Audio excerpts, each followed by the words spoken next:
ಇದು ಏನದು? ಇದು ಇವಾಗ ಒಂದು ಪ್ರಾಣಿಯ ಮಲ ವಿಸರ್ಜನೆ ಮಾಡಿರುವಂಥ ಕುರುಹು.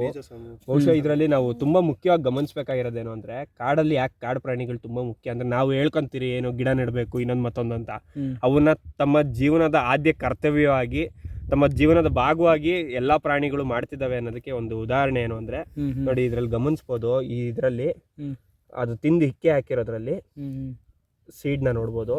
ಬಹುಶಃ ಇದು ಕಕ್ಕೆ ಸೀಡ್ ಇದ್ದಂಗಿದೆ. ಇದ್ರ ಜೊತೆಗೆ ಮಾಡಿರೋದ್ರಲ್ಲಿ ಇನ್ನೊಂದು ಪ್ಲಸ್ ಪಾಯಿಂಟ್ ಏನು ಅಂತಂದ್ರೆ, ಬಹುಶಃ ನಾವು ಸಾವಯವ ಕೃಷಿ ಮಾಡೋರಿಗೆಲ್ಲ ಗೊತ್ತಿರುತ್ತೆ ಏನು ಅಂದ್ರೆ, ಬೀಜೋಪಚಾರ ಅಂತ ನಾವು ಮಾತಾಡ್ತೀರಿ.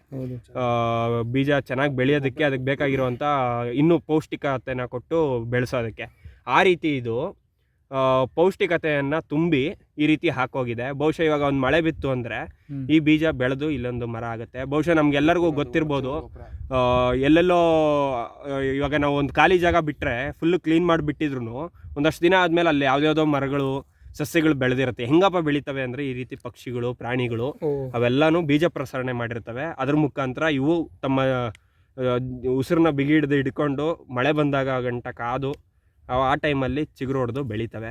ಇದು ಒಂದು ಪ್ರಕೃತಿಯಲ್ಲಿ ನಡೀತಿರೋವಂಥ ಒಂದು ಜವಾಬ್ದಾರಿಯುತವಾದಂಥ ಕೆಲಸ. ಆ ಪ್ರಾಣಿಗಳು ಅಂಥ ಜವಾಬ್ದಾರಿ ಅಂತ ಕೆಲಸ ಮಾಡ್ತಿದ್ದಾವೆ. ಬಹುಶಃ ನಾವೇ ಅನಿಸುತ್ತೆ ಆ ಜವಾಬ್ದಾರಿಯನ್ನು ಮರೆತು ಇರೋದನ್ನೆಲ್ಲ ಹಾಳು ಮಾಡ್ತಿರೋದು ಅಂತ. ಗ್ರೇಟ್.